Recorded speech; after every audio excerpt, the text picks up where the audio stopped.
Chers petits amis, avant de vous conter l'histoire survenue à 3 petits Indiens, il faut que vous sachiez que ceux-ci vivaient dans une tribu installée à la lisière d'une forêt et sur les bords d'une jolie rivière, là-bas, en Amérique du Nord, dans une région qu'on appelle le Far West.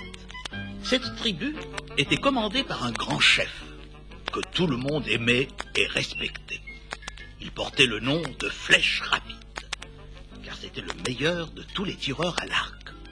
Il avait pour conseiller Corne de Bœuf, le sorcier, appelé ainsi parce qu'il se coiffait lors des cérémonies d'une tête de bœuf.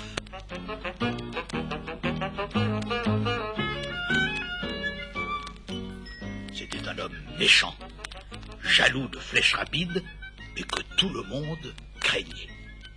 Maintenant, il ne me reste plus qu'à vous présenter nos 3 petits Indiens. Voici Dodo. Ainsi nommé car il a toujours sommeil. Miam Miam. Je suis sûr, chers petits amis, que vous avez deviné pourquoi on l'appelle ainsi. Eh oui, c'est parce qu'il est très gourmand et a toujours faim. Le 3e, c'est Pampan. Pourquoi Pampan? Oh, c'est très simple. Chaque fois qu'il y a une bêtise de faite, c'est lui qui reçoit la fessée. D'où son surnom de Pampan. Ce sont 3 petits Indiens qui s'amusent toujours bien. Miam miam manger dodo, de s'en faire ils auraient tort, car leur bêtise le coupable, c'est Pampan qui est le responsable. Et chaque soir dans le camp, qui sur les fesses à Pampan.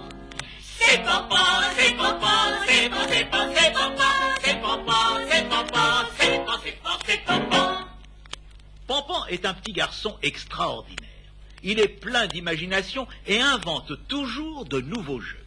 Aujourd'hui, on joue à l'attaque de la diligence.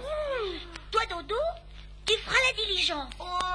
Va te cacher là-bas, et dès que je crierai, tu te mettras à courir. Oh, viens, Pampan. Toi, Miam Miam, tu feras mon cheval. Je vais grimper sur ton dos, et quand je te dirai il faudra que tu te lances à la poursuite de Dodo. Je voudrais bien manger quelque chose avant. Oh non, t'es assez gros comme ça. Tu mangeras après l'attaque. Quoi? Du foin. Attention, je grimpe. Oh, ce que t'es lourd. Je préférerais que ce soit toi qui fasses le cheval. Silence. Un cheval, ça ne parle pas. Mais qu'est-ce qu'il attend? Dodo. Mais enfin, où est-il? Le voilà. Il s'est endormi. Oh, tu vas me payer ça, Dodo. Allez, debout.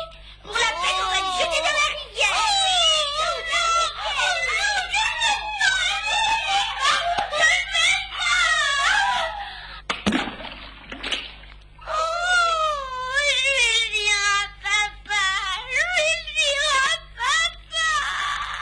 Et le soir, quand Dodo rentra chez lui tout trempé, qui est-ce qui eut droit à la fessée? Pampan.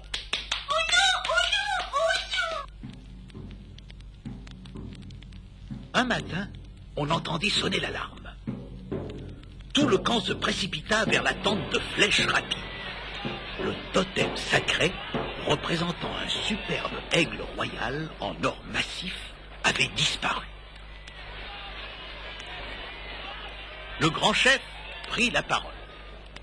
Hugues, mes amis, un grand malheur nous arrive. Notre totem sacré a été volé.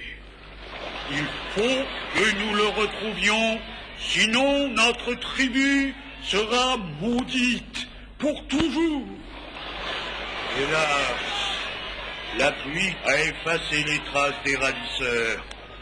Et nous allons demander à Corne de Bœuf, notre éminent sorcier, d'invoquer le grand esprit pour qu'il nous indique la direction comprise les voleurs.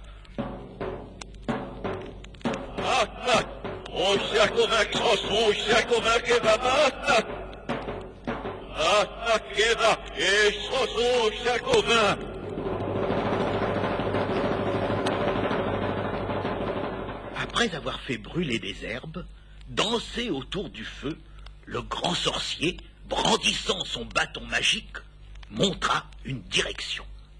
Aussitôt, Flèche Rapide sauta sur son cheval et partit au galop, suivi de tous ses guerriers armés jusqu'au camp.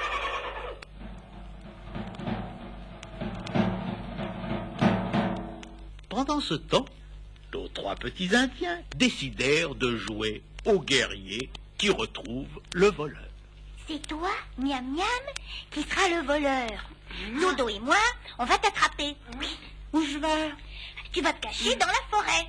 Allez, file! Après s'être peinturluré le visage comme leur papa, Pampan et Dodo partirent à la recherche de Miam Miam. Ils ne l'auraient sans doute jamais découvert s'ils n'avaient entendu des craquements significatifs. Eh oui, Miam Miam n'avait pu résister au désir de croquer quelques biscuits, ce qu'il avait perdu. Ça y est, Miam Miam, tu es pris. Allez, descends, si tu veux pas qu'on vienne te chercher. Non, je descends. Oh, qu'est-ce qu'il y a? Il y a de fumée, là-bas. De la fumée? Oh, attends, je grimpe. Effectivement, une fumée s'est levée à quelque distance dans la forêt. Oh, on va voir ce que c'est. Oh oui, c'est trop tard, il faut qu'on rentre. De toute façon, qui est-ce qui va prendre la fessée? C'est toi. Alors? Bon, c'est d'accord. Ah, on y va. Ils marchèrent près d'1 heure avec beaucoup de précautions afin de ne pas faire de bruit. Et tout à coup, ils entendirent un bruit de voix. Je veux 2 sacs de pièces d'or pour ce totem. J'ai pris beaucoup de risques. Ah, c'est beaucoup trop cher, on t'en propose la moitié. Pampan, Dodo et Miam Miam n'en croyaient pas leurs oreilles. Il n'y avait pas de doute possible. C'était le sorcier, Corne de Bœuf, qui avait volé le totem pour le vendre à 2 bandits blancs. La première chose à faire, c'est d'aller avertir Flèche Rapide. Allez, vas-y, Miam Miam. J'ai peur. Fais voir. Oh, Dodo va t'accompagner. Bah, et toi? Moi, je reste ici pour les surveiller.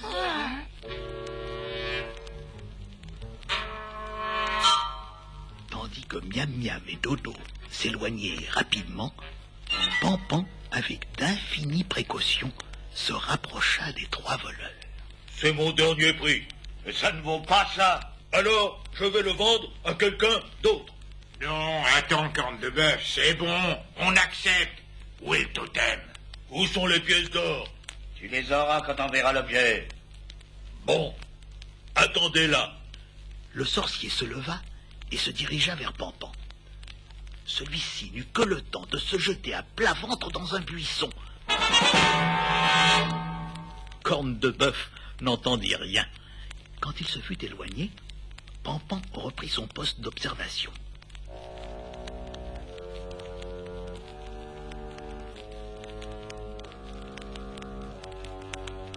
Que pouvait-il faire?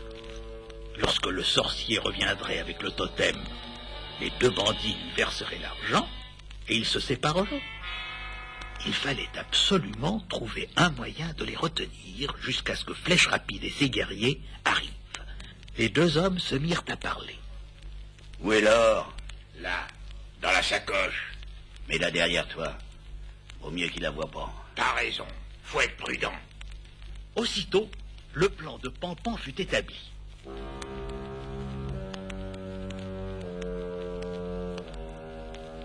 Il se glissa avec d'infinies précautions derrière le bandit, tira tout doucement la sacoche, il l'ouvrit, sortit les sacs d'or et les cacha dans l'herbe. Puis, il referma la sacoche et la repoussa derrière le bandit. Il était temps Corne de Bœuf revenait. Il tenait dans ses mains l'aigle sacré. Voilà, donnez-moi mon or. Tout de suite. Tirant la sacoche de derrière lui, le bandit l'ouvrit. Oh, qu'est-ce qu'il y a? Les sacs d'or ont disparu. Oh, vous êtes des voleurs. Vous ne vouliez pas me payer. Sortant un couteau de sa ceinture, Corne de Bœuf se précipita sur les deux blancs. Une bagarre terrible s'ensuivit sous les yeux pétrifiés de Pampan. Tout à coup, l'un des hommes trébucha et tomba sur Pampan. Celui-ci réussit à se relever et se mit à courir à toutes jambes. Mais arrêtez de vous battre. Le voilà, notre voleur. Ben, il faut l'empêcher de se sauver. Il est de ma tribu. Si on ne le rattrape pas, je suis perdu. La poursuite s'engagea. Les hommes se mirent à tirer sur Pampan. Sans l'atteindre, heureusement. Les hommes se rapprochaient. Ça y est, il allait être pris. Il allait mourir. Il tomba. Sa tête heurta un tronc d'arbre et il s'évanouit. Lorsqu'il reprit connaissance, quelle ne fut pas sa surprise de se trouver dans son lit, entre son papa et sa maman. Flèche Rapide, le grand chef, tenant dans ses bras l'aigle sacré, était devant lui. Il lui sourit. Grâce à toi, Pampan. Et à Miam Miam et Dodo qui m'ont averti. Nous avons mis hors d'état de nuire les deux voleurs blancs, ainsi que le traître, Corne de Bœuf. Pour te récompenser de ton courage, je t'offre mon cheval le plus rapide, et mon arc, et mes flèches. En plus de cela, j'interdis à quiconque désormais de te donner la fessée.